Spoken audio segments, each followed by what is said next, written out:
Tapos yung iba naman ay namimingwit ng isda. Yes, nga mga ito. Namimingwit sila dyan. Ayan. Tapos yung iba naman, yun nga, inangamuha ng mga shields doon. Kaya dito sa probinsya, kung masipag ka lang, eh hindi ka magugutom syempre.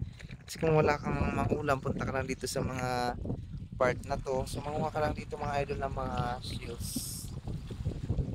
Yan. So sa part naman doon, doon naman yung mga ano, mga alimasag, alimango diyan sa mga bakawan na part na may mga putik-putik at saka mga bato-bato doon. So doon naman yung mga part ng mga gusto mong mga ng mga alimasag, kagang, nandun siya sa part na yun sa mga bakawan. Ayan.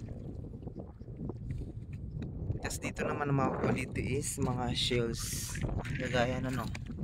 Nakita tayong shells. Nakita yun mga idol.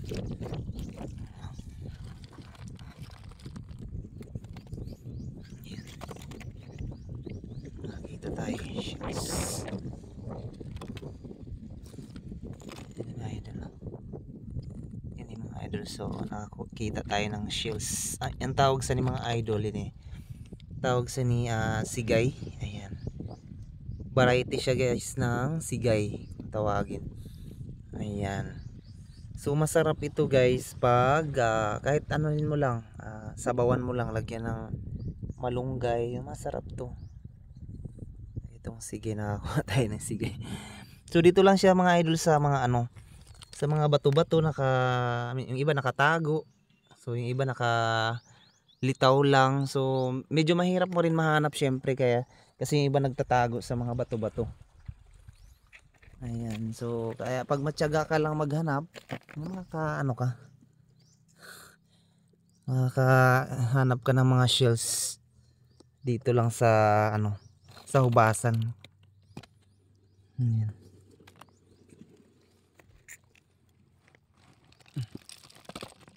So yung iba kasi mga idol nagtatago sila dito sa ano.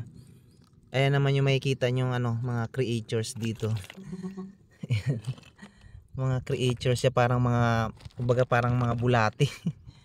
So ito naman yung parang bulati style din dito sa dagat. Makikita nyo yan. Yun.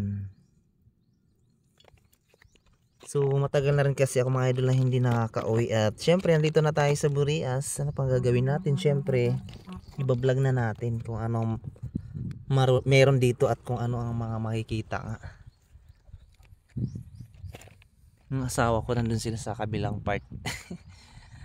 Sa baybay. Naglalaro ang mga bata dun. Ako nandito ako ngayon sa ano, hubasan.